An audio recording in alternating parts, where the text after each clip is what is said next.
Peter Costello, I was a kid when that phrase kicked in. I just watched the video regards to work to drop. Now, what is the most comfortable salary saving? I can't say salary, saving for you to retire. I'm speaking in Australia. Because clearly, think about it. Let's just say you have a house and you got bills, you got, depending on your lifestyle. If you got a house paid off or haven't paid off, especially in this generation, most likely unpaid off, and you're going to work till you have a mortgage for 30, 40 years if you pay principal on top. Now, would you ever think of yourself that you ever retire? And the answer is no. You got to work till you drop, because there's less wage earners, taxpayers, racial comparison to welfare, taxes distributed to you. Now, I don't know how the future will go because of all this 5G, automation, 3D, 3D printing.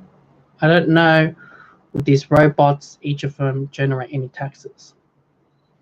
If they do, that would be great. But all I can say in the future, it's not going to look too good.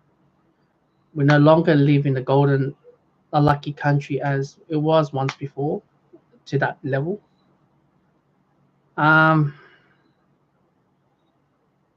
China is 55, 57 years old.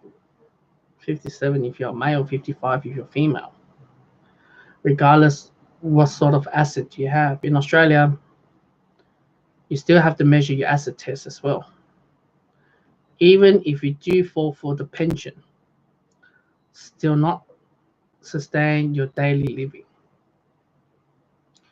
So the phase work to drop.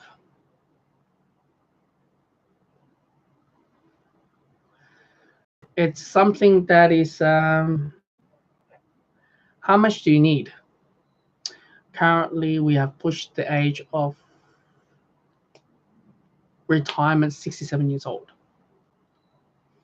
By my time reached to retirement, maybe 80. Because our life expectancy is getting longer. We tend to live longer. Now, what are the careers that prolongs you? Now, I made a previous video. Come on, camera, pick it up. Can the camera pick up? Yep, the camera pick it up now. You see, I've made these are the lists that, oh gosh, I should have put my finger down there. These are the lists that survived during a recession. How many of these jobs are available when you're 60, 70 years old? You must have worked in the industry for a goddamn long time. I'm just going to let you guys know. Those are the industry who will survive during the recession. Owning your own business is a very tough one where you have to pay very high taxes. So look at that. You see, now I've studied aged care and I'm volunteer for aged care. The amount of people stayed in the aged care, we have different wards where I worked. Some of them are, I like to put it into high class to low class. Obviously, the lower class is you're having a smaller room, just fit one bed, and you don't have a toilet or shower, which we call it ensuite. And you share by 3 or 4 people in one big room, sort of like a hospital setup. If you want a luxury, so you have a big room plus an ensuite, and you have to pay, well, the aged care that I worked in is $370,000 $370 or $420,000 Australian dollars as a deposit. Now that's not include your medical fees, your things like that. Everything's included for food and everything, but not include medical fees.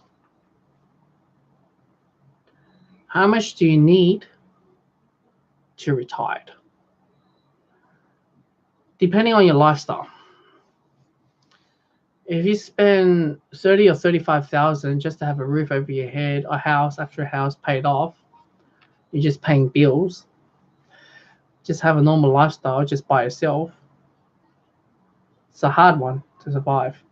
But let's just say 40,000. Okay, you have a house, you have a car. Don't forget you got house maintenance as well. That's up for extra 5,000 each year. 40,000 times by 10 years, 400,000. Let's just say you retire 65, so that's 75. That money lasts you to 75. Well, the moment you sell your house, you get the money, and you live to drop dead.